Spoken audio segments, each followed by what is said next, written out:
Praise lord, హల్లెలూయా. మరి దేవుని నామమునకు స్తోత్రములు. కూడి వచ్చిన మీ అందరికీ వందనములు. మరి ఈ సమయంలో పరిశుద్ధ గ్రంథము వైపుకి తిరుగుదాము. అందరూ బైబిల్ గనక ఉన్నట్లయితే పరిశుద్ధ గ్రంథంని చూడండి. పరిశుద్ధ గ్రంథంలో అందరూ హెబ్రీలకు రాసిన పత్రిక 10వ అధ్యాయము 19-20 వచనాలు చదువుదాం.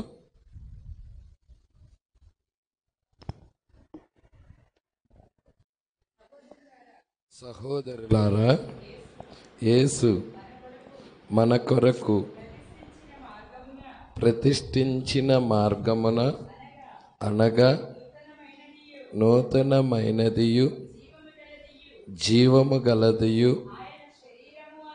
ఆయన శరీరము అను తెర ద్వారా ఏర్పరచబడినదియునైన మార్గమున ఆయన రక్తము వలన పరిశుద్ధ స్థలమునందు ప్రవేశించుటకు మనకు ధైర్యము కలిగి ఉన్నది కనుకను దేవుని ఇంటిపైన మనకు గొప్ప యాజకుడు ఉన్నాడు గనుకను మనస్సాక్షికి కల్మషము తోచకుండునట్లు ప్రోక్షించబడిన హృదయము గలవారమును నిర్మలమైన ఉదకముతో స్నానము చేసిన శరీరములు గలవారమునయుండి విశ్వాస విషయములో సంపూర్ణ నిశ్చయత కలిగి యథార్థమైన హృదయముతో మనము దేవుని సన్నిధానమునకు చేరుదము. చాలండి, ప్రార్థన చేద్దాం. స్తోత్రములు ప్రభువా, మహిమ గల రాజా, మీకే స్తుతులు స్తోత్రములు చెల్లించుకొనిచున్నాం. అయ్యా, ఉదయకాల సమయములో ఇప్పటిదాకా నీ ప్రియబిడ్డల పాటల ద్వారా నిన్ను స్తుతించారు. వాయిద్యాలు వాయించుచు కంఠ స్వరముల ద్వారాగా అయ్యా నీ సన్నిధిలో నిన్ను ఘనపరిచారు ప్రభువా. అతి ప్రాముఖ్యమైన భాగంలోనికి మేము వచ్చుచుండగా మా దోషములు, మా పాపములు, మా అతిక్రమములు అన్నీ నీ రక్తము క్రింద పెట్టుచున్నాం. నీవు పరిశుద్ధుడవు ప్రభువా, మమ్మల్ని పరిశుద్ధులుగా చేయగలిగిన దేవుడవు అయ్యా. నిర్మలమైన మనస్సాక్షిని మాకు ఇచ్చే దేవుడవు అయ్యా. మనస్సును తేటపరిచే దేవుడవు, కల్మషాల్ని కడిగే దేవుడవు, చెడ్డ ఆలోచనలు తీసేసే దేవుడవు, చెడ్డ తలంపులను దూరపరిచే దేవుడవు అయ్యా. ఇక్కడ ఉన్న అనారోగ్యంగా ఉన్న బిడ్డల్ని స్వస్థపరిచే దేవుడవు అయ్యా. ఆత్మ సంబంధమైన స్వస్థత, భౌతిక సంబంధమైన స్వస్థత నీ ప్రియబిడ్డలందరికీ ఇవ్వండి ప్రభువా. మీరే కొద్ది నిమిషాలు మాతో మాట్లాడండి ప్రభువా.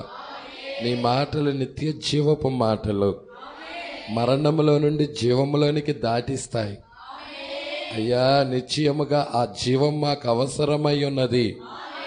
అందుకే మేమందరం నీ సన్నిధానానికి కూడి వచ్చామయ్యా. లోకాన్ని వదిలిపెట్టి, పాపమును విడిచిపెట్టి అయ్యా, శరీరాశలను విడిచిపెట్టి నీ సన్నిధానానికి వచ్చామయ్యా.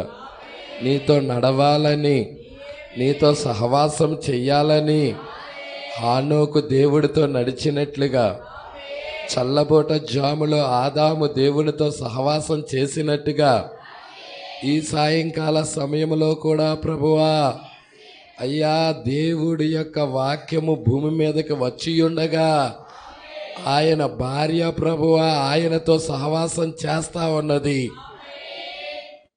అయ్యా.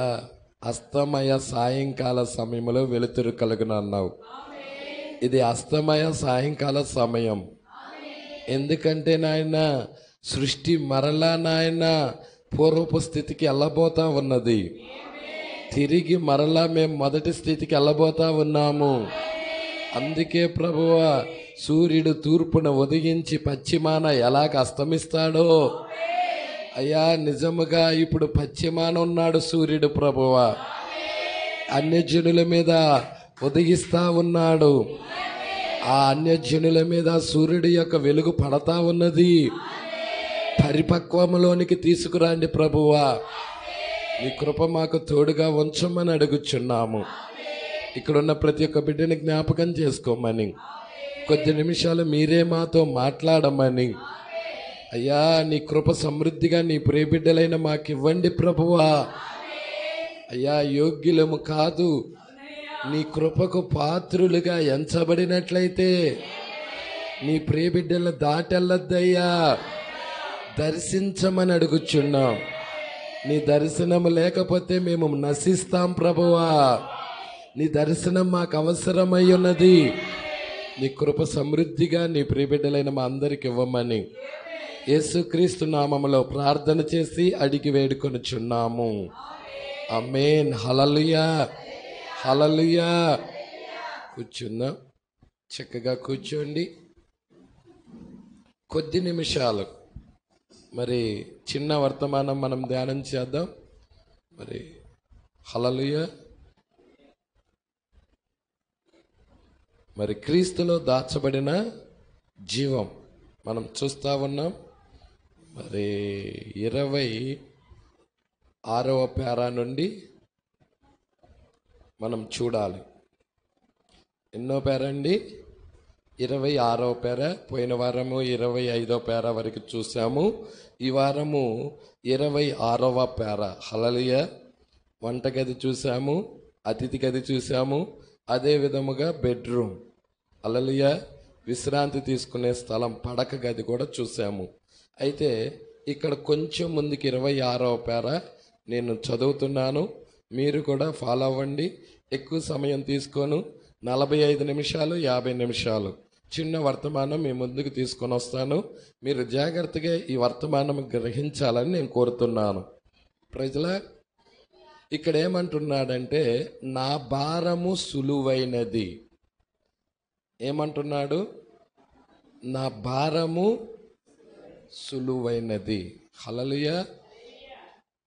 మరి ఆయనతో కాడి మోయుము. ఆ కాడి చుట్టూ హల్లెలూయలు చుట్టబడి ఉన్నాయి. ప్రజలా, లేఖనం ఇలా చెప్తుంది. మత్తయి సువార్త, దేవుడికి మహిమ కలుగును గాక. మత్తయి సువార్త అందరూ తీయండి.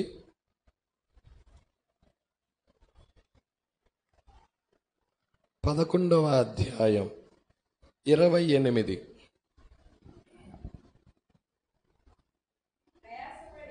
ప్రయాసపడి భారము మోసుకొనుచున్న సమస్త జనులారా నా యొద్దకు రండి, నేను మీకు విశ్రాంతిని కలగజేతును.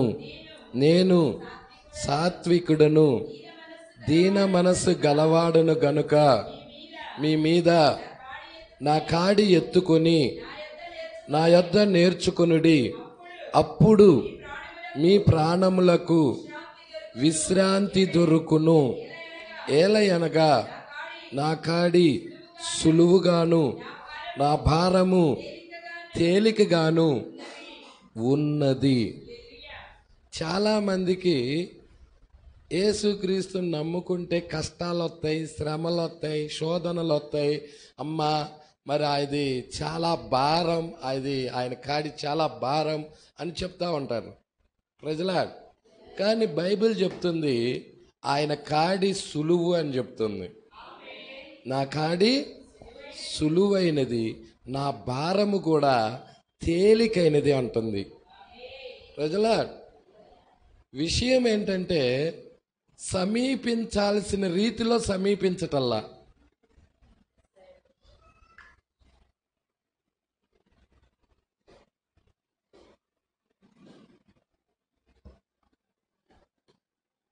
హల్లెలూయా.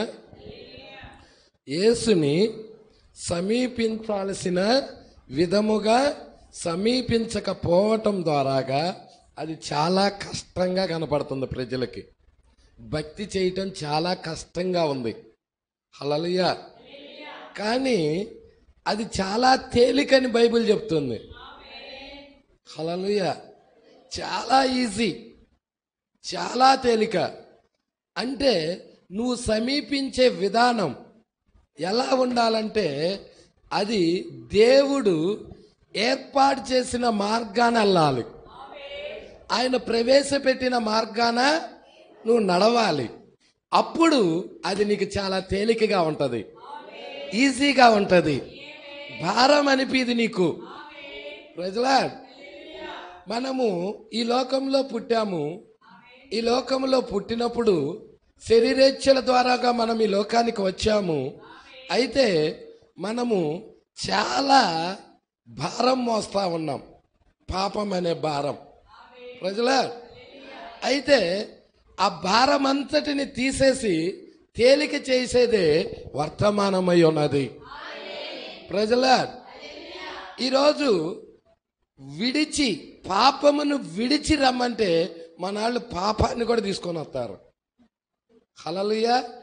పాపాన్ని విడిచి రమ్మంటుంది వాక్యం. దేవుడికి మహిమ కలుగును గాక. దాన్ని మనం ప్రేమించొద్దు, పాపమును మనం ప్రేమించొద్దు. మనము నీతిని ప్రేమిద్దాం, వాక్యాన్ని ప్రేమిద్దాం. హల్లెలూయా. దీనికి ఏర్పాటు చేసుకునే మార్గం ఏంటి అంటే నువ్వు బాగా చదవాల్సిన పని కూడా లేదు. నాకు వాళ్ళు రావు కదా, వాళ్ళు రాకపోయినా పర్వాలా. నమూనా ఉంది, దేవుడు ఏర్పాటు చేసిన నమూనా. హల్లెలూయా. నువ్వు చూస్తే శరీరము లోన ఆత్మ, ఆ లోపల ప్రాణం ఉన్నది. ప్రజల, శరీరం ఉన్నది, బయట తెర ఏంటి? శరీరం. ఈ శరీరం లోపల ఏమున్నది? ఆత్మ ఉంది. ఆత్మకి ఇంకా లోపల ప్రాణము అంటారు, లేక అంతరాత్మ అంటారు. ప్రజల, అంతరాత్మ అన్న లేక ప్రాణము అన్న ఒకటే. దేవుడికి మహిమ కలుగును గాక. హల్లెలూయా చెప్తారా? హల్లెలూయా. కాబట్టి ఇక్కడ మనం చూస్తా ఉన్నాము, నువ్వు భౌతిక సంబంధమైన జన్మ జరిగేటప్పుడే నీకేం జరుగుతుందంటే ఆత్మ సంబంధమైన శరీరము కూడా ఆ యొక్క తల్లి చుట్టూనే ఉంటుంది.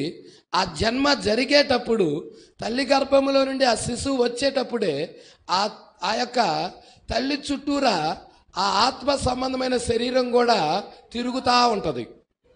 ప్రజల, ప్రవక్త అంటున్నాడు, ఆ తల్లి గర్భము ధరించిన తర్వాత ఆ తల్లి ఆ యొక్క బిడ్డని తీసుకొచ్చే క్రమంలో ఎంతో మాధుర్యముగా మార్చబడుతుంది అంటున్నాడు, దీనురాలుగా మార్చబడుతుంది అంటున్నాడు. ఎందుకయ్యా అంటే ఆ శిశువు యొక్క ఆత్మ ఆమె చుట్టూ తిరుగుతూ ఉన్నది. ప్రజల, లోన గర్భము లోపల ఉన్న బిడ్డ యొక్క ఆత్మ ఎక్కడ తిరుగుతుంది? ఆ తల్లి చుట్టూరే. దానికి శరీరం ఉన్నదా? ఉన్నది, కానీ కనపడతల్లా.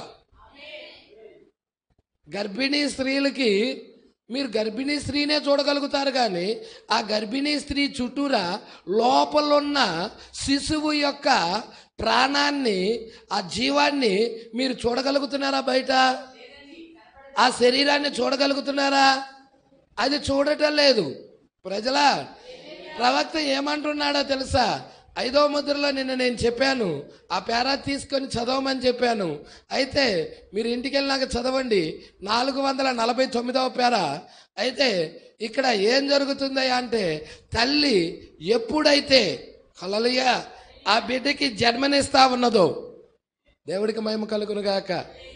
ఫస్ట్ ఉమ్మ నీరు వస్తుంది, తర్వాత రక్తం వస్తుంది, ఆ తర్వాత బేబీ బయటికి రాంగల్నే తల్లి చుట్టూరా తిరుగుతూ ఉన్న ఆ యొక్క ఆత్మ ఏమవుతుందంటే ఆ బేబీ లోపలికి ప్రవేశిస్తుంది,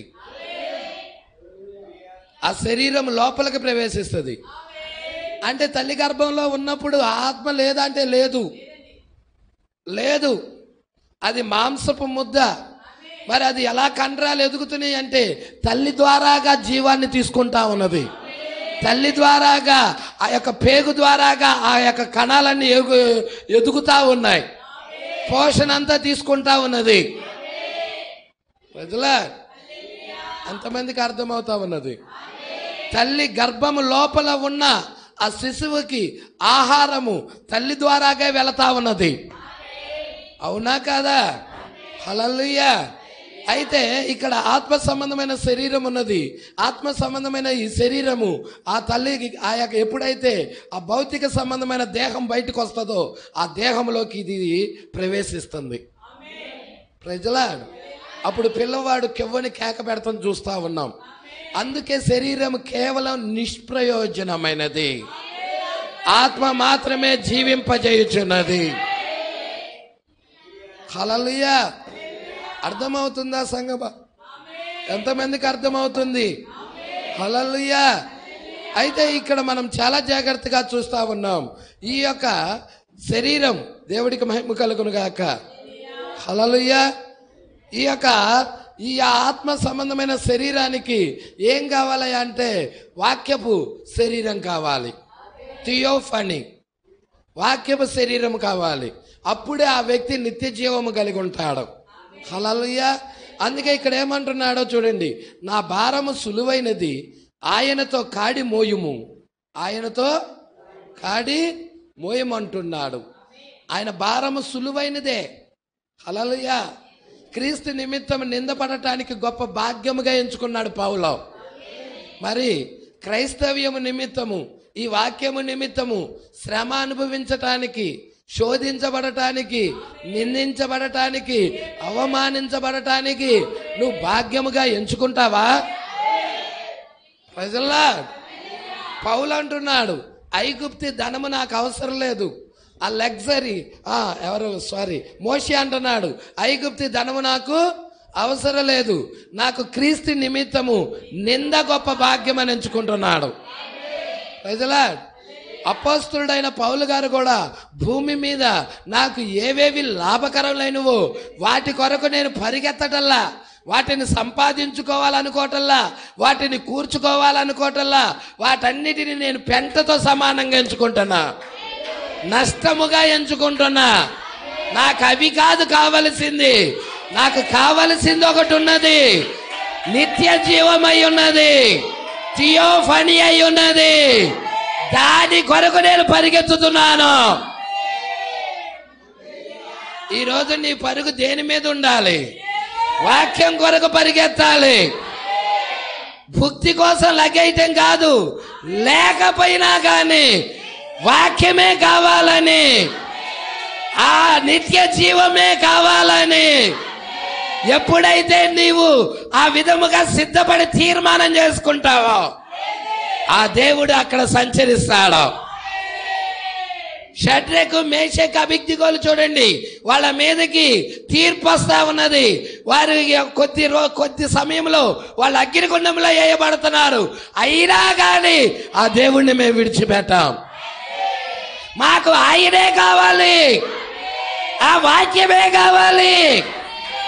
మీ ప్రాణాలు పోతాయి అంటున్నారు వాళ్ళు, అయినా పర్వాలా వాక్యమే కావాలి. ఇది మన విశ్వాసం, ఇది మన ప్రత్యక్షత, ఇది మన జీవం.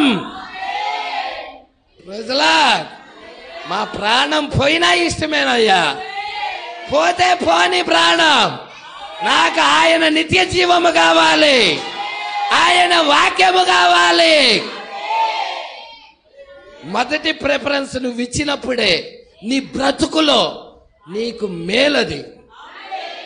మొదటి ప్రిఫరెన్స్ ఇవ్వు యేసుకి, యేసుకి మొదటి స్థానం ఇవ్వు, ఆరాధనకి మొదటి స్థానం ఇవ్వు. Praise Lord. ఎప్పుడైతే నీ జీవితంలో ఆరాధనకి మొట్టమొదటి స్థానంలో పెడతావో, అన్నిటికంటే ఎక్కువగా ఆరాధనని ప్రేమిస్తావో, ఆ యేసుని ప్రేమిస్తావో, అప్పుడు ఆ యేసు నీకు కావలసిన ప్రతిదీ ఇస్తాడు. నీ ఆరోగ్యం అనారోగ్యంగా ఉన్నదా? డాక్టర్లకు వల్ల కాటం లేదా? అయితే దేవుడికి వల్ల అవుతుంది. దేవుడిని వదిలి ఎంత దూరం లగెత్తుతావు చూడు. లోకంలో ప్రజలు ఇలాగే ఉన్నారు. అమ్మా దేవుడి సన్నిధికి తీసుకురా అమ్మా అని ఒక ఆయన బతిమిలాడుతున్నాడు ఒక రోగిని. అయ్యా, నిన్నటాల నుంచి ఆమె బాగోలేదయ్యా, ఒంటిలో బాగోలేదు, హాస్పిటల్కి వెళ్ళాలయ్యా, తీసుకురాయ్యా అంటుంది. హాస్పిటల్కి వెళ్ళైనా కూర్చోటానికి ఇష్టపడుతున్నారు, కానీ అదే దేవుడి సన్నిధిలో ఒక్క 10 నిమిషాల ఆరాధనలో కూర్చోటానికి విశ్వాసం కనబడటల్లా. ఏ దేవుడి కంటే డాక్టర్ గొప్పాడా? దేవుడి కంటే మానవుడు గొప్పాడా? వాడు చదివేగా మొందిస్తుంది నీకు. నేను ఒకటి అడుగుతా, అక్కడ ఇందాక వచ్చి నా కుక్క కాలు ఇరిగిపోయింది, ఇది కట్టేటప్పుడు దానికి బాగా బ్లడ్ కారుతా ఉంది. ఈ పక్కనే ఇదిగో వీళ్ళ యొక్క దొడ్లో అది పడుకొని ఉంది. పాపం పసుపేసి దానికి కట్టాడు మన ఇస్సాకు బ్రదరు. అది కృతజ్ఞత కలిగి ఇక్కడికే వస్తా ఉంది. అది దానికి ఎవరు ట్రీట్మెంట్ చేశారు? ఎవరు బిళ్ళలేశారు? దానికి జంతువులకి ఏ బిళ్ళలు మింగి అనారోగ్యం నుండి విడుదల పొందుతున్నాయి? దేవుడి మీద ఆధారపడాల్సిన మానవుడు దేవుడి మీద ఆధారపడకుండా doctor doctor doctor doctor doctor బిళ్ళల మీద బిళ్ళలు, బిళ్ళల మీద బిళ్ళలు, బిళ్ళల మీద బిళ్ళలు మింగుతున్నాడు. ఈడు బిళ్ళల మీద బిళ్ళలు, ఒక రోగంపై ఇంకొక రోగం. ఆ బిళ్ళల సైడ్ ఎఫెక్ట్లకు వస్తున్నాయి అని ఇలాగ తెలియదు. ఉన్న రోగం తీసేసి ఇంకొక రోగం వస్తుంది, దానికి మళ్ళీ ఇంకొక మందు కనుక్కుంటున్నాడు. ఇంకొక రోగం వస్తుంది, దానికి మంది ఇంకొక రంగు. ఏ బిళ్ళలు మింగని కుక్కలు బాగుంటున్నాయి, జంతువులు బాగుంటున్నాయి. ప్రజలా మీ కంటి ముందే తిరుగుతున్నాయి. అవి కూడా బిళ్ళలు వేసుకుంటున్నాయా? అవి కూడా డాక్టర్ల దగ్గర లాగెత్తుతున్నాయా? ప్రజలా కానీ వాటిని స్వస్థపరిచిన దేవుడు, వాటిని కాపాడుతున్న దేవుడు, పక్షులను కాపాడుతున్న దేవుడు, వాటిని పోషిస్తున్న దేవుడు మనుష్యులను పోషించలేడా? అంతకంటే శ్రేష్ఠులు కాదా? జంతువుల కంటే పక్షుల కంటే మనిషి శ్రేష్ఠుడు కాదా? వదిలిపెడతాడా దేవుడు? ఆధారపడింది ఏది? నువ్వు విశ్వాసం ఏది? డాక్టర్ మీద పెట్టినంత విశ్వాసం దేవుడి మీద పెట్టలేకపోతున్నావు. లోకం మీద పెట్టినంత విశ్వాసం, మనిషి మీద పెట్టినంత విశ్వాసం ప్రభు మీద పెట్టలేకపోతున్నావు. ప్రజలా వాక్యం మీద విశ్వాసం పెట్టు, ఆ వాక్యం నిన్ను బ్రతికిస్తుంది, అవిటితనం తీసేస్తుంది. మా దగ్గర వెండి బంగారాలు లేవు. యేసు క్రీస్తునాలో లేచి నడవమన్నప్పుడు ఆ కుంటాడికి కాళ్ళు వచ్చాయి. ఏ బిళ్ళలు మింగాడో చెప్పు నాకు. ఏ శస్త్రచికిత్స చేశారో చెప్పండి నాకు. డాక్టర్ వచ్చి ఏ కాలుని సెట్ చేశాడో చెప్పండి నాకు. శృంగారమను దేవాలయం దగ్గర ఆ కుంటివాడికి కాళ్ళు వచ్చినట్టయితే, ఏ దేవుడైతే ఆ కుంటివాడికి కాళ్ళు ఇచ్చాడో అదే దేవుడు ఈ ఉదయకాల సమయంలో నిన్ను బాగు చేయగలడు, స్వస్థపరచగలడు. ఏది విశ్వాసం? ఆయన మీద ఉన్న విశ్వాసం ఏది? ప్రజలా ఉండే కొద్ది సంఘం దిగజారిపోతుంది. ఎందుకు? దేనికి? ఎందుకని వాక్యం బయలుపాటు లేకుండా పోతున్నాం? ఎందుకని? ఆ దేవుడు నన్ను కాపాడుతాడని, ఆ దేవుడు నన్ను రక్షిస్తాడని, ఆ దేవుడు నన్ను పోషిస్తాడని లేకుండా పోతుంది. Praise the Lord. ఎంతగా దిగజారిపోతున్నామంటే లోకానికి సమయాలు ఇస్తున్నాము కానీ దేవుడికి లేకపోతున్నాం. ప్రాణం తీస్తారా ఎవరన్నా? తీసుకొని వాక్యమే కావాలని నిలబడ్డారు కదా. షడ్రకు మేషకు అబేద్నెగో ఈరోజు నిలబడే వాళ్ళు ఉన్నారు. అలా పాష్ గారు ఈ వారం కాదు నెక్స్ట్ వారం వస్తాం, మేము నిలబడం, గుడ్ బై చెబుతాం. ఆరాధనకు అనే వాళ్ళు ఉన్నారు. కానీ ఆరాధనే ముఖ్యమని, ఆరాధనే ప్రాణమని, ఆరాధన కొరకే నేను ఉన్నానని, అలాంటి వారి కొరకు యేసు చూస్తున్నాడు. Praise the Lord. ఆయన అంటున్నాడు, నా భారము సులువైనది, నా భారము. హల్లెలూయా. చాలా మంది పిల్లల్ని బాగా చదివిస్తారు, బాగా బాగా బాగా బాగా 10th క్లాసు స్టడీ చెప్పటానికి ఒక్క పిల్లాడికి 50,000 రూపాయలంట. 10th క్లాస్ స్టడీ, 10వ తరగతి ప్రైవేటుగా బిడ్డను చదివించాలంటే ఎంత ఎంత 6,00,000 రూపాయలు. 6,00,000 రూపాయలు, 50,000 రూపాయలు ఒక్క సంవత్సరానికి. భోజనం లేదు, ఓన్లీ ఎడ్యుకేషన్ వరకు. ఫుడ్ లేదు, ఓన్లీ ఎడ్యుకేషన్ వరకు. బుక్స్ వెళ్ళయ్యే, వస్త్రాలు వెళ్ళయ్యే, బట్టలు వెళ్ళయ్యే, అన్నీ వెళ్ళయ్యాయి, మిగతాయి. వాళ్ళు ఓన్లీ చదువు చెప్తారు, 50,000 రూపాయలు. ప్రజల దానికైనా మేము గాడి చాకిరి చేసైనా ఇస్తాం, కానీ 50,000 చదువుతుంది. అంత కష్టపడి 50,000 రూపాయలు పెట్టి చదివించి ఏ ఉద్యోగం చేపిస్తావు? ఏ ఉద్యోగం చేపిస్తావు? నిత్య జీవం సంపాదించే ఉద్యోగం చేయించమను. బిడ్డకి నిత్య జీవం ఇచ్చేది 50,000 పెట్టావు, నిత్య జీవం ఏమైనా దొరికిద్దా?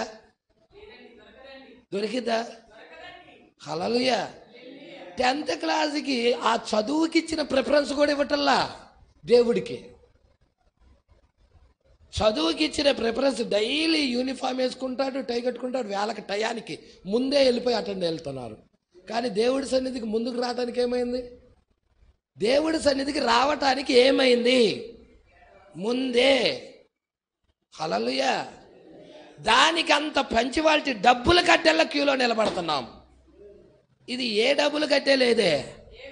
ఇది నీకు నిత్య జీవం ఇస్తుంది, నీ ఆలోచనలు మారుస్తుంది, నీ ఉద్దేశాలను మారుస్తుంది, పరలోకం ఇస్తుంది.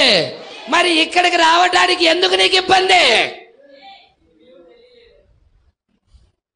ప్రజలా ఎందుకని? దేవుడి సన్నిధి అంటే ఆటల మాటల ఆషామాషాగా ఉన్నదా? హల్లెలూయా. దేవుడి సన్నిధి, దావీదు అంటున్నాడు, దేవుడి సన్నిధికి ఎప్పుడు వెళ్ళుదునా? జనులు నాతో అన్నప్పుడు నేను సంతోషించాను. ఈరోజు వాక్యానికి వెళ్తున్నప్పుడు సంతోషం ఉందా? ఎందుకురా సచ్చినాడు ఇయ్యాల కూటం పెట్టాడు అని తిట్టుకుంటూ వస్తున్నావా? నిజంగా కొంతమంది తిట్టుకుంటే భారంతో వస్తూ ఉంటాడు. ఎవడు రమ్మన్నాడు నిన్ను భారంతో? అసలు రావాక ఇంటికాడే ఉండు. భారంతో వచ్చి ఇక్కడ పొందేది ఏమి లేదు. సంతోషంతో వచ్చేవాళ్ళు రండి, ఆనందంతో, దేవుడి సన్నిధికి ఆనందంతో వచ్చేవాళ్ళు రండి. వాళ్ళు పొందుకోగలుగుతారు రావటం వల్ల. దేవుడి సన్నిధికి ఆనందంతో వచ్చి, సంతోషంతో వచ్చి వాళ్ళు నిత్య జీవాన్ని పొందుకుంటారు. హల్లెలూయా. భారంతో రావటం వల్ల ఉపయోగం లేదు. నువ్వు ఇక్కడ భారంతో వచ్చి కూర్చోవాల్సిన అవసరమే లేదు. ఎందుకు భారంతో కూర్చోవాల్సిన అవసరం? ఎవడన్నా వెళ్ళకపోతే ఎవడన్నా ఏమన్నా అంటాడా ఏంటి? ఎవ్వడేమన్నాడు. నీ జీవితం నీ ఇష్టం, నీ జీవితం నీ ఇష్టం. తిను, రోడ్లమ్మడి తిరుగు, ఆ యొక్క తాగు, దొర్లాడు, ఎలాగైనా ప్రవర్తించుకో, నీ ఇష్టం, నీ జీవితం. కానీ ఒక సరైన జీవితం జీవించాలంటే, పరిశుద్ధాత్మ పొందగలిగిన జీవించాలంటే, నిత్య జీవానికి వారసుడు అవ్వాలంటే ఒక ప్రాసెస్ ఉంది. ఈ క్రమాన్ని నువ్వు నడవాలి, ఈ క్రమంలో నువ్వు పాటించాలి. దీని ప్రకారంగా నువ్వు నడిస్తేనే నిత్య జీవం దొరికింది. ప్రజలా దేవుడికి మహిమ కలుగును గాక. అందుకే ఇక్కడ అంటున్నాడు, నా భారము సులువైనది, ఆయనతో కాడి మోయుము. యేసుతో కాడి. మరి ఒక బండి కదలాలంటే 2 ఎద్దులు ఉండాలి, అవునా కదా? ఇప్పుడు ఆయనతో కాడి మోయాలి. ఒకవైపు ఆయన వేసుకున్నాడు, ఇంకొక వైపు నువ్వు వేసుకోవాలి. Praise Lord. ఎంతమందికి అర్థమవుతా ఉన్నది? నీ భారాన్ని కూడా ఆయనే మోస్తా ఉన్నాడు, నీ బరువును కూడా ఆయనే మోస్తా ఉన్నాడు. నీతో నడుస్తున్నాడు ఆయన, నీ పక్కన నడుస్తున్నాడు ఆయన, వాక్యంతో నడుస్తా ఉన్నాడు. నువ్వు అన్ని వదులుకొని రమ్మని చెబుతున్నాడు. ప్రజల సమస్తాన్ని విడిచి నిన్ను రమ్మంటున్నాడు ఆయన. అందుకే అంటున్నాడు, ఆ కాడి చుట్టూ ఏమున్నాయంట? హల్లెలూయలు చుట్టబడ్డాయి. హల్లెలూయా. దేవునికే మహిమ. హల్లెలూయా చుట్టబడ్డాయి. కాడి చుట్టూరా చుట్టబడి ఉన్నాయి. నీలో అన్ని హల్లెలూయలే ఉన్నాయి. నోరు తెరిస్తే హల్లెలూయా, నడిచినా హల్లెలూయా, ప్రార్థించుకున్న హల్లెలూయా, పని ప్రారంభించిన హల్లెలూయా. ప్రతి కాడి చుట్టూ కూడా హల్లెలూయలే చుట్టబడ్డాయి. ఇక భారమే లేదు. ఆనందముతో పని జరిగిస్తున్నాం, సంతోషముతో పని జరిగిస్తున్నాం. ఒక్కసారి నీవు తెర లోపలికి ఆయన దగ్గరికి వెళ్ళినట్లయితే ఆయన నీకు జీవమగును. హల్లెలూయా. ఒక్కసారి ఆయన దోకెళ్ళు, తెర లోపలికి వెళ్ళు. ఒక్కసారి ఆయన్ని రుచి చూడు. ఒక్కసారి ఆ జీవాన్ని రుచి చూడు. పరిశుద్ధాత్మ అభిషేకం పొందు. హల్లెలూయా. ఆయన నీకు జీవం అవుతాడు. ప్రవక్త దాన్ని గురించి చెప్పాడు. పాతకాల ప్రజలు చెప్పారు, ఆయన తన ధర్మశాస్త్రాన్ని నూతనముగా వ్రాయును. ప్రవక్త, పాతకాలపు ప్రజలు ఏం చెప్పారంట? ఆయన తన ధర్మశాస్త్రాన్ని నూతనముగా ఎవరి మీద రాస్తున్నాడు? ఇదిగో ఇక్కడ ఉన్న కొంతమంది వ్యక్తుల హృదయాల్లో రాస్తున్నాడు, వాళ్ళ జీవితాల్లో రాస్తున్నాడు. ఇప్పుడు వాక్యము నీ జీవితం లోపల రాస్తున్నాడు. ప్రజలా బయట ఉన్న వాక్యము, లోనున్న వాక్యము అలను పిలుస్తుంది, కరుడును పిలుస్తుంది. చెప్పాడా? హెబ్రీ 10 చూడండి. హెబ్రీలకు రాసిన పత్రిక 10వ అధ్యాయం 15వ వచనం. ఈ విషయమై పరిశుద్ధాత్మ కూడా మనకు సాక్ష్యం ఇచ్చుచున్నాడు. ఏలయనగా ఆ దినాలైన తరువాత నేను వారితో చెయ్యబోయే నిబంధన ఇదే, నా ధర్మ విధులు వారి హృదయమందుంచి వారి మనసు మీద. హల్లెలూయా. ఇప్పుడు వాక్యం ఎక్కడ రాయబడుతుంది? నీ మనసులో రాయబడుతుంది, నీ హృదయంలో రాయబడుతుంది.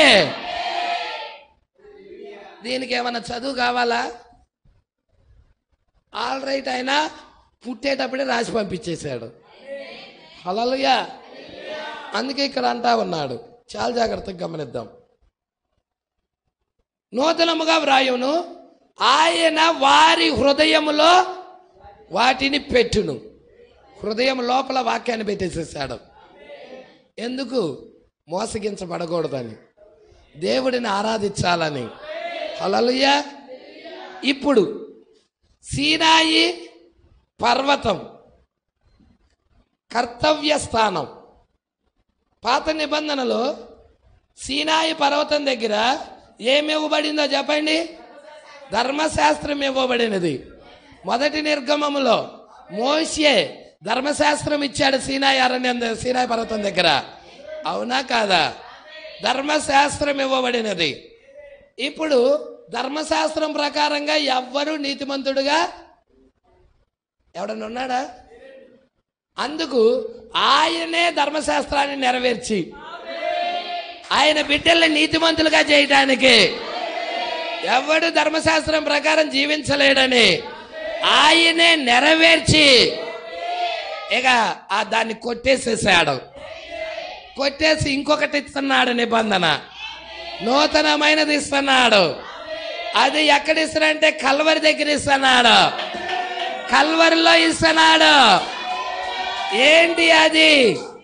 కృప కృప కృప కృపిస్తున్నాడు కల్వరిలో.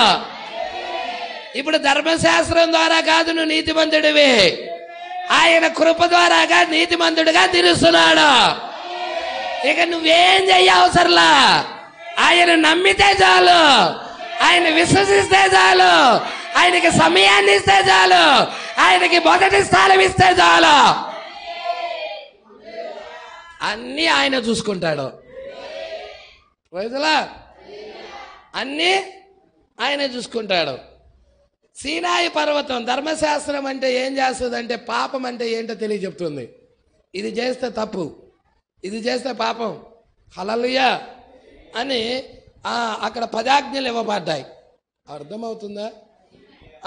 కానీ కల్వరి దగ్గర ఏమి ఇవ్వబడింది? కృప ఇవ్వబడింది. హల్లెలూయా. కృప యొక్క స్థానం, కృప ఇచ్చు స్థానం.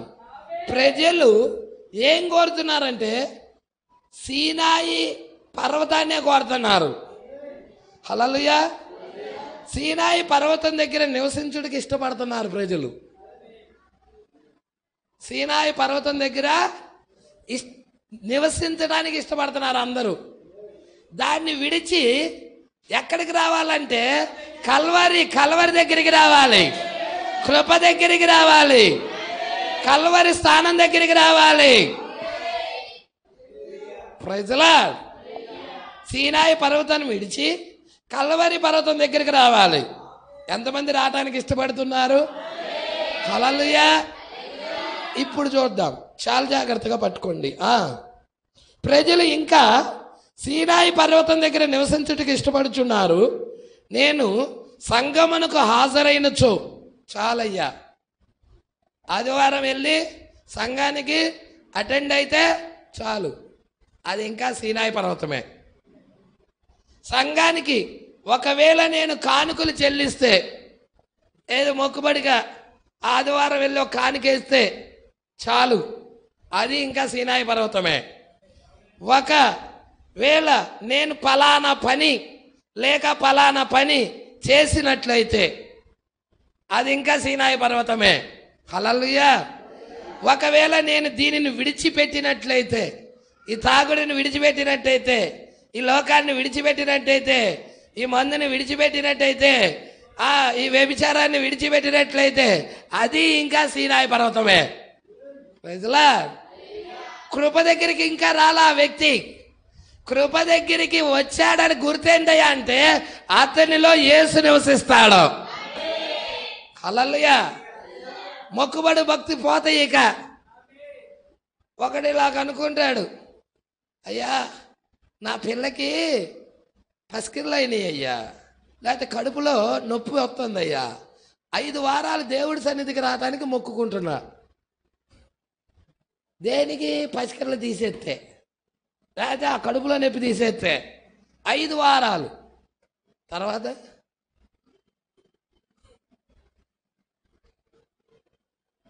హల్లెలూయా. ఇటువంటి ఆరాధన దేవుడికి ఇష్టం లేదు. ప్రజలా, దేవుడు కోరేది నిరంతరము. ఆయన ఆరాధనకు పాత్రుడు, నిరంతరము. అర్థమవుతుందా? నిత్యము ఆయన ఆరాధనకు పాత్రుడే.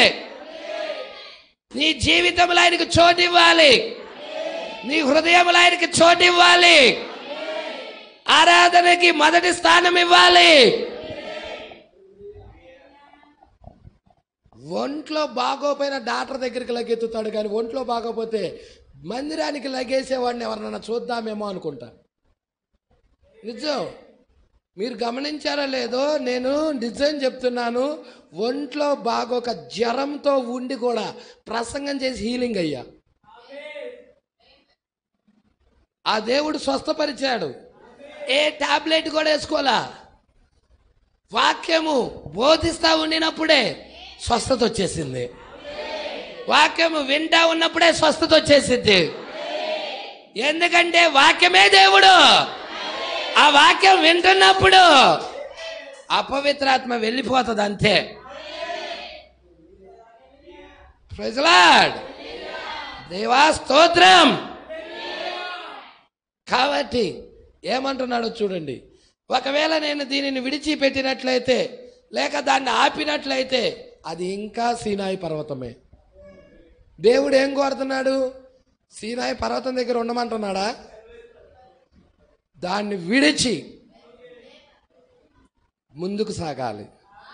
ఎక్కడికి రావాలి? కల్వరి పర్వతం దగ్గరికి రావాలి, కృప యొద్దకు రావాలి, యేసు యొద్దకు రావాలి. Praise the Lord. నీవు లోకానికి మృతి చెంది నువ్వు ఎప్పుడైతే కల్వరి దగ్గరికి వస్తావో ఇక లోకానికి మృతి చెందుతావు. ఇక నీలో లోకం ఉండదు. లోకానికి మృతి చెంది క్రీస్తు ద్వారా నీ జీవం దేవునిలో దాచబడి, హల్లెలూయా, నీ జీవము క్రీస్తు ద్వారాగా ఎక్కడ దాచబడుతుంది? దేవునిలో దాచబడుతుంది. హల్లెలూయా.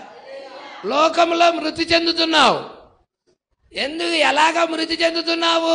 వాక్యం వినటం ద్వారాగా, వాక్యం విశ్వసించడం ద్వారాగా, వాక్యాన్ని చేర్చుకోవటం ద్వారాగా, నువ్వు దేవుడికి మరి ప్రార్థించి నీ యొక్క విన్నపాన్ని దేవుడికి తెలియజెప్పడం ద్వారాగా, ప్రభువా నీ అభిషేకాన్ని పంపు, ప్రభువా నీ పరిశుద్ధాత్మ అభిషేకంతో నింపు, నేను ఒక మంచి స్త్రీగా ఉండాలనుకుంటున్నా, ఒక మంచి పురుషుడిగా జీవించాలనుకుంటున్నా, క్రీస్తును కనపరచాలనుకుంటున్నా, నేను క్రీస్తు యొక్క గుణలక్షణాలను తీసుకెళ్లాలనుకుంటున్నా, నా జీవితాన్ని నీకు అర్పిస్తున్నాను ప్రభువా.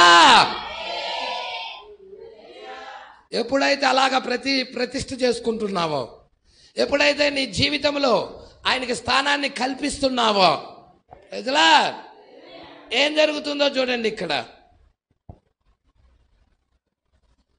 నీ జీవం దేవునిలో దాచబడిన స్థానానికి వచ్చినప్పుడు ఇక ఎక్కడికి వస్తుంది?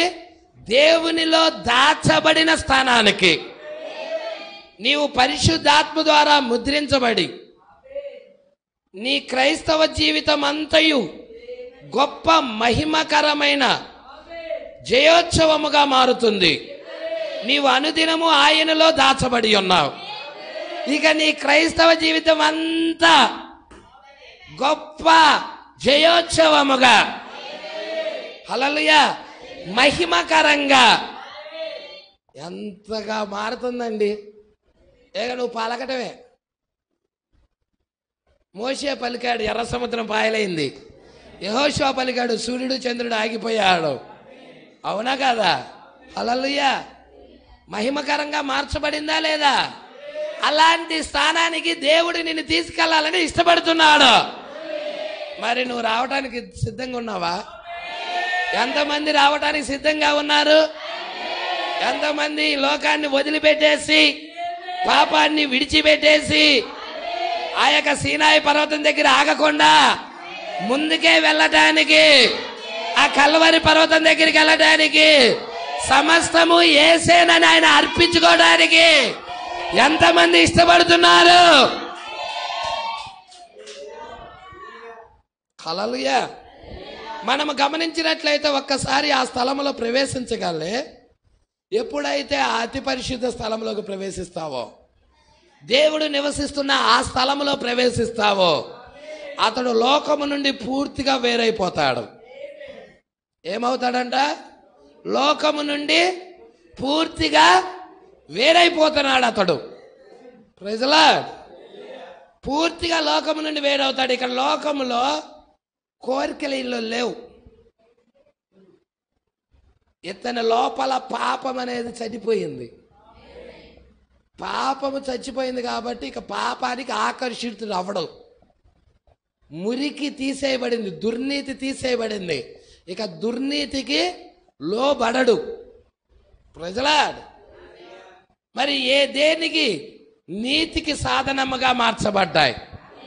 ఈయన అవయాలు, ఈయనలో ఉన్న జీవితము ఒకప్పుడు మురికిగా ఉన్నది.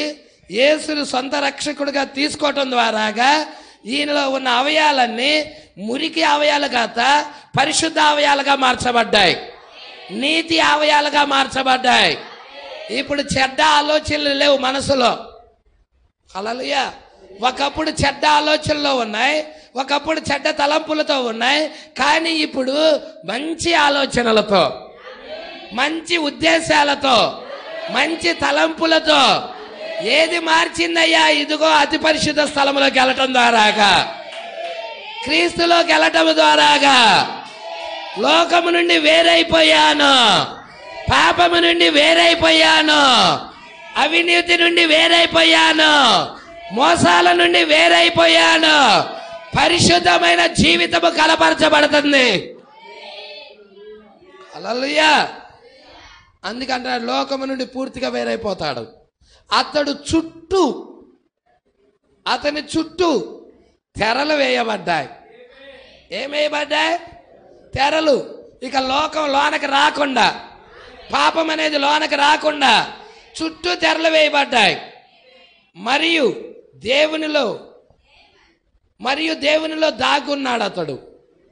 ఎప్పుడైతే తెరలు వేయబడతాయో ఇక మనసంతా నువ్వే ప్రభువా, ఆలోచన అంతా నువ్వే ప్రభువా, నా నీతికి కారణభూతుడవైన తండ్రి, పరిశుద్ధుడా, యేసయ్యా, నా ఆలోచన, ఉద్దేశాలు, తలంపులు అన్నీ కూడా ఇక నీయే.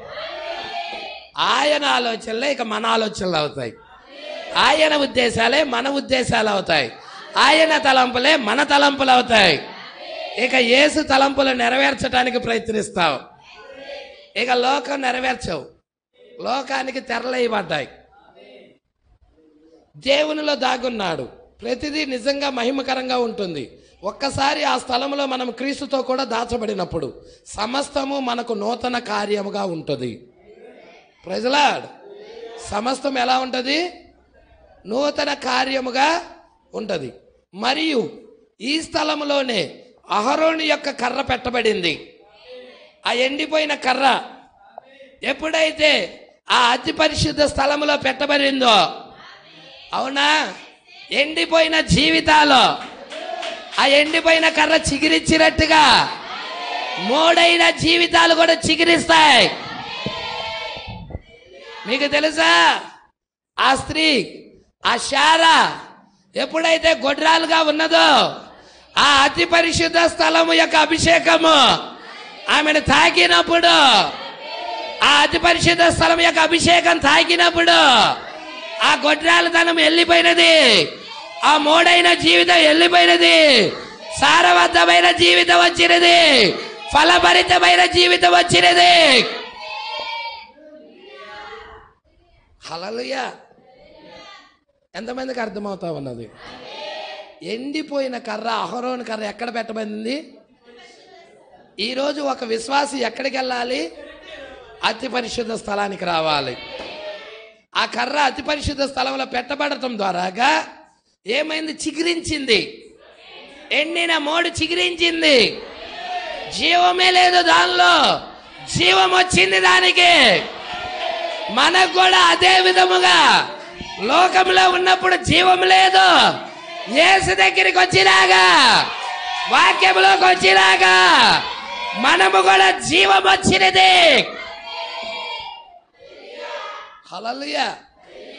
మీకు తెలుసా, ఒక చెట్టును నరికి నీటిలో పడాయి, అది నీటి వాసన చేత ఆ ఎండిపోయిన చెట్టు, ఆ మొద్దు చిగురిస్తుంది. నీటి వాసన ద్వారాగా ఆ ఎండిపోయిన దానిలో నుండి జీవం వస్తుంది. నీరు దేవుడు వాక్యమే అయి ఉన్నది. దేవుని వాక్యము ద్వారాగా ఇక్కడ ఉన్న అనేకమైన మొద్దులు ఆ నీటి వాసన చేత ఎలాగ చిగురిస్తా ఉన్నారు, ఆ మొద్దు ఎలా చిగురించిందో అలాగే మనమును చిగురిస్తాము. Praise the Lord. అందుకే అంటున్నాడు, అహరోను కర్ర పెట్టబడినది. అదే స్థలములో మన్నా కూడా ఉంది. ఏముంది? మన్నా. హల్లెలూయా. మొదటి నిర్గమాన్ని తీసుకుంటున్నాడు, ఇప్పుడు మూడో నిర్గమానికి పోలుస్తున్నాడు. ఆ కర్ర ఎవరై ఉన్నారు? ఆ మన్నా ఏదై ఉన్నది? Praise the Lord. అందుకే అంటున్నాడు, చూద్దాం ఇక్కడ. హల్లెలూయా. మన్నా, మనమందరము ఈ మన్నాను గ్రహించుటకు ఎక్కడికి వెళ్ళాలంటే పాత నిబంధనలోనికి వెళ్ళాల్సి ఉంది. ఈ మన్నా ఏమిటో, దీని చరిత్ర ఏమిటో, దీని గురించి వివరణ ఏమిటో మనం తెలుసుకోవటానికి ఎక్కడికి వెళ్ళాలి? పాత నిబంధనకి వెళ్ళాలి. మొదటి నిర్గమం దగ్గరికి వెళ్ళాలి. ఆ నిర్గమము కాలానికి ఒక ప్రవక్త ఉన్నాడు. నిర్గమము యొక్క ప్రవక్త, నిర్గమము యొక్క జనులు, నిర్గమము యొక్క ప్రవక్త ఎవరయ్యా అంటే మోషే. ఆ నిర్గమము యొక్క జనులు ఎవరంటే ఇజ్రాయేల్ ప్రజలు. హల్లెలూయా. మొదటి నిర్గమములో ఐగుప్తు నుండి వాళ్ళని బయటికి తీసుకొచ్చాడు. ప్రజలా ఇప్పుడు వాళ్ళని పోషించడానికి, అరణ్యంలో వాళ్ళని పోషించడానికి మన్నా కురిసింది. అక్కడ దేవదూతలు తినే ఆహారం చేత పోషించబడ్డారు వాళ్ళు. ఇప్పుడు మనం 3వ నిర్గమంలో ఉన్నాం. ఇప్పుడు సంఘ శాఖల్లో ఉన్న ప్రజలని, మత శాఖల్లో ఉన్న ప్రజలని 3వ నిర్గమ ప్రవక్త వచ్చి మత శాఖల్లో నుండి, సంఘ శాఖల్లో నుండి బయటికి రమ్మంటున్నాడు. మత శాఖ ఆచారాల నుండి బయటికి రమ్మంటున్నాడు. సిద్ధాంతాల నుండి బయటికి రమ్మంటున్నాడు. మోషే ఎలా పంపించబడ్డాడో ఈ 3వ నిర్గమ ప్రవక్త కూడా పంపించబడ్డాడు. Praise the lord. అక్కడ మన్నా ఉన్నది, ఇక్కడ కూడా ఉన్నది. Praise the lord. అందుకేమంటున్నాడు చూడండి, మనమందరం ఈ మన్నా గ్రహించుటకు పాత నిబంధనలోకి వెళ్ళవలసి ఉన్నది. ఇజ్రాయేలు ఐగుప్తు నుండి వాగ్దాన దేశానికి ప్రయాణమైపోవచ్చున్నప్పుడు ఎక్కడి నుండి ఐగుప్తు నుండి ఎక్కడికి వెళ్తున్నారు? వాగ్దాన దేశానికి.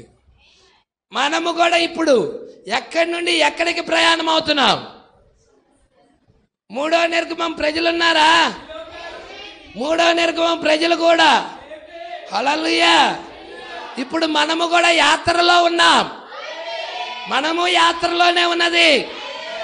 మనము కూడా ఒకటి విడిచిపెట్టి వచ్చాం. లోకాన్ని వదిలిపెట్టాం, మత శాఖను వదిలిపెట్టాం. ఎవరన్నా వదిలిపెట్టలేని వాళ్ళు ఉన్నారా?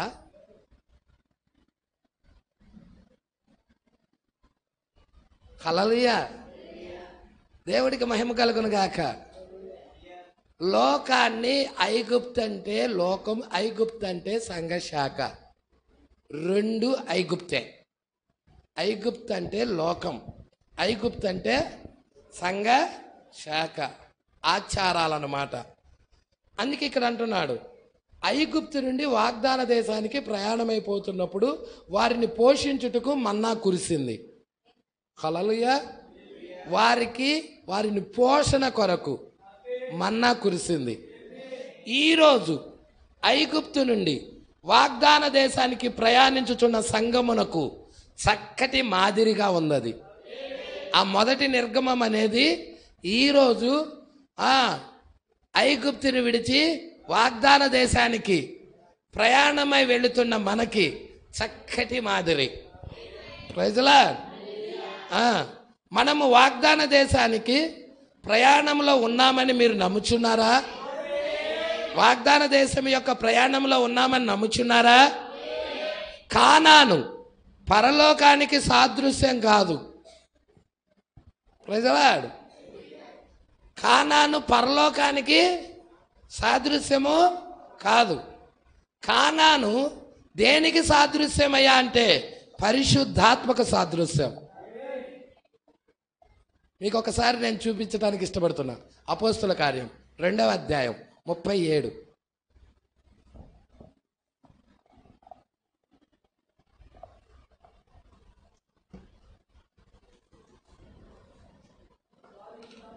వారు ఈ మాట విని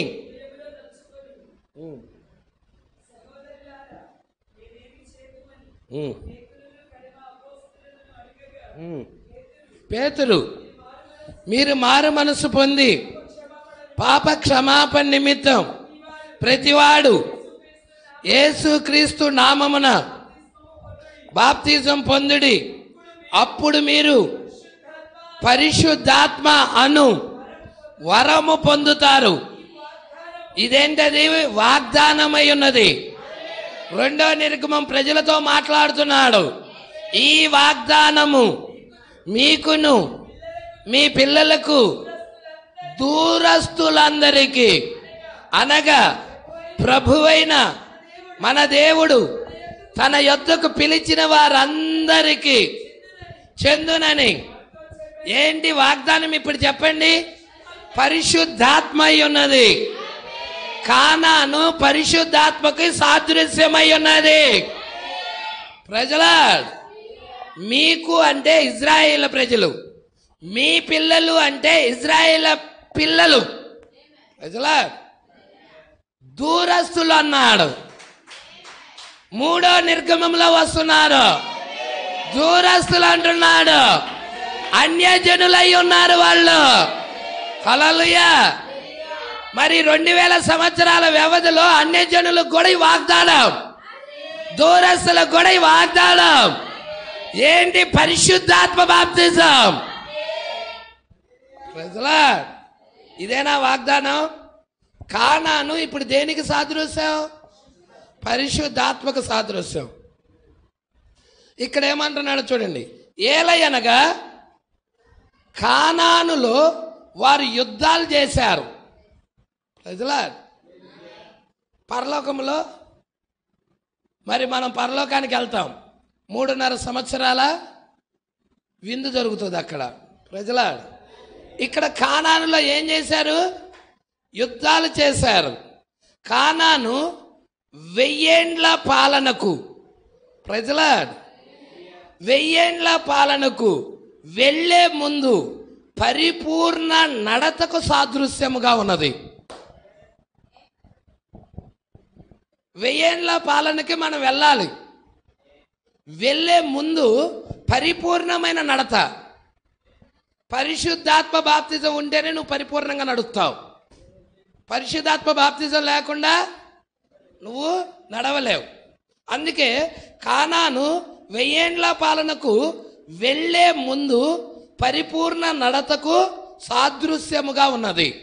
ప్రజలా ఇక్కడ ఏమన్నాడంటే కానాను 1000 ఏండ్ల పాలనకు సాదృశ్యం అన్నాడు. కానీ అక్కడ కొంత మిస్టేక్ అయింది, మిస్ అయ్యింది. ప్రజలా 1000 ఏండ్ల పాలనకు సాదృశ్యం కాదు కానాను. 1000 ఏండ్ల పాలనకు వెళ్ళే ముందు, హల్లెలూయా, సంఘము యొక్క పరిపూర్ణ నడకది. దేవుడికి మహిమ కలుగునుగాక. సంఘము యొక్క పరిపూర్ణమైన నడతకి సాదృశ్యముగా ఉన్నది. మీరు పుత్ర స్వీకారం పార్ట్ 1 వింటే మీకు క్లియర్ అయిపోతుంది. హల్లెలూయా. మీరు మరలా వినండి. పుత్ర స్వీకారం పార్ట్ 1. కానాను 1000 ఏండ్ల పాలనకు సాదృశ్యము కాదు. ఎందుకంటే 1000 ఏండ్ల పాలనలో హత్యలు ఉండవు. హత్యలు ఉంటాయా? ఉండవు. హత్యలు ఉండవు అక్కడ.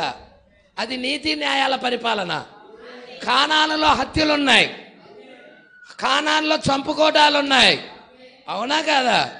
కాబట్టి కానాను దేనికి సాదృశ్యం అంటే 1000 ఏండ్ల పాలనకు వెళ్ళే ముందు పరిపూర్ణ నడక, ప్రైజ్ ది లార్డ్, పరిశుద్ధాత్మక సాదృశ్యముగా ఉన్నది. కాబట్టి మనం 1000 ఏండ్ల పాలన మార్గంలో ఉన్నాం. ఇక్కడ క్లియర్ అయింది చూసావు. మళ్ళీ ఇక్కడ ఈ వచనంలో మరలా క్లియర్ చేశాడు ప్రవక్త. మనం 1000 ఏండ్ల పాలన వెళ్ళే మార్గంలో ఉన్నాం. హల్లెలూయా.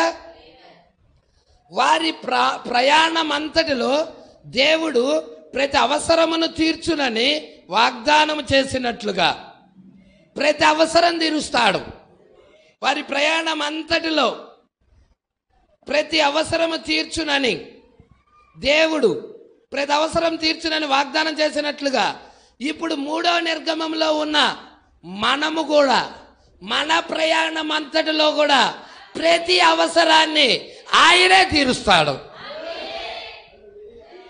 వాళ్ళకి ఆహారం అవసరమైనప్పుడు మన్నా ఇచ్చాడు, దాహమైనప్పుడు బండను కొట్టి నీళ్ళు ఇచ్చాడు.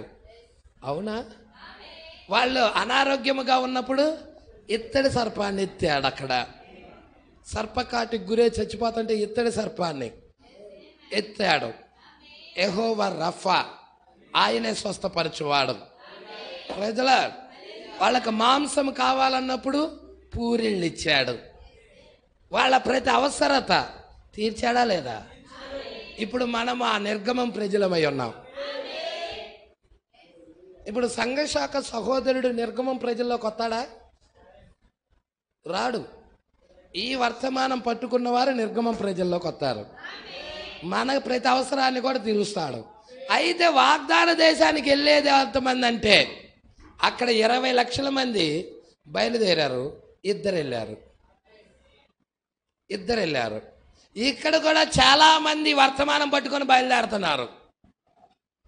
కానీ నువ్వు వెళ్తావా లేదా? ఆ ఎత్తబాటులో నువ్వు ఉంటావా లేదా? ప్రజల పరిశీలన చెయ్యాలి. అందుకే ఇక్కడ అంటున్నాడు చూడండి, దేవుడు ప్రతి అవసరమును తీర్చునని వాగ్దానం చేసినట్లుగా మన ప్రయాణం అంతటిలో కూడా మన అవసరాలన్నీ తీరుస్తానని వాగ్దానం చేశాడు. హల్లెలూయా. వారు వేరు చేయు స్థలం ఏంటండి? అది వేరు చేయు స్థలం. హల్లెలూయా. ఏంటి అదంటే ఎర్ర సముద్రం. ఎర్ర సముద్రం దగ్గర వాళ్ళు వేరైపోతున్నారు. హల్లెలూయా. వేరు చేయు స్థానమైన ఎర్ర సముద్రం దాటిన వెంటనే వారికి ఆహారం అవసరమైనప్పుడు దేవుడు ఆకాశం నుండి వారికి ఆహారం కురిపించాడు. ప్రజలా, మొత్తము 3 దశలు. మొదటి నిర్గమం మొత్తం 3 దశలు. 1 ఐగుప్తును విడిచిపెట్టుట, 2 అరణ్య యాత్ర, 3 కానాను. మూడోదేంటి? కానాను, వాగ్దాన దేశం. వాళ్ళకి వాగ్దాన దేశాన్ని ఇచ్చాడు. హల్లెలూయా. నువ్వు మొదటి దగ్గర ఆగినా ప్రాబ్లమే, రెండో దగ్గర ఆగినా ప్రాబ్లమే, ఇప్పుడు 3వ దగ్గరికి రావాలి. హల్లెలూయా. ఏది అవసరం? 3వది చాలా ప్రాముఖ్యం. 3వ దానిలో ఎవరున్నారు? పరిశుద్ధాత్మ. అతి పరిశుద్ధ స్థలం, అతి పరిశుద్ధ స్థలం. క్రీస్తు ఉన్నాడు అక్కడ. ఆ కర్ర కూడా చిగిరించింది అక్కడ. ఇప్పుడు నువ్వు ఆ స్థానంలోకి రావాలి, ఆయన ఎద్దకు రావాలి నువ్వు. అందుకే ఇక్కడ అంటున్నాడు, వారు వేరు చేయు స్థానమైన ఎర్ర సముద్రాన్ని దాటిన వెంటనే వారికి ఆహారం అవసరమైనప్పుడు దేవుడు ఆకాశము నుండి వారికి ఆహారము కురిపించాడు. హల్లెలూయా. వారికి స్వస్థత అవసరమైనప్పుడు మోషే ద్వారా ఇత్తడి సర్పాన్ని నాటించారు. వారికి మాంసం కావాల్సినప్పుడు గాలి చేత పూరిళ్ళని రప్పించాడు. పట్టుకుంటున్నారండి? హల్లెలూయా. ఇక్కడే ఉన్నారా? దేవుడికి మహిమ కలుగును గాక. కాబట్టి మరి ఈ భాగాలు మీరు చాలా జాగ్రత్తగా పట్టుకోండి. ఎర్ర సముద్రాన్ని దాటిన వెంటనే మరి దేవుడు వారిని పోషిస్తూ యెహోవా రఫాగా, యెహోవా ఈరేగా, మరి యెహోవా నిషిగా ఆయనే ఉండి వారితో ఉండి ఆయన ప్రయాణం చేసుకుంటా వారి మధ్యే ఆయన తన కార్యాలు కనపరుచుకుంటా వెళతా ఉన్నాడు.